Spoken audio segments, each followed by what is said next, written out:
دوڑتے ہوئے حجرے میں داخل ہوئے اور کہا اے بابا ہم یتیم ہو گئے،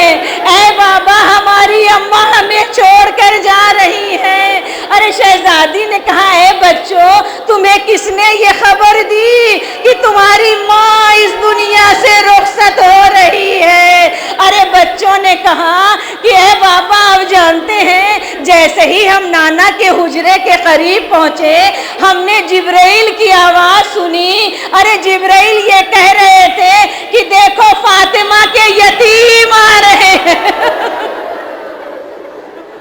ہائے جبرائیل یہ فرما رہے تھے کہ فاطمہ کے دیکھو یتیم آ رہے ہیں، تو اے بابا کیا ہماری اماں ہمیں چھوڑ کر جا رہی ہے؟ بابا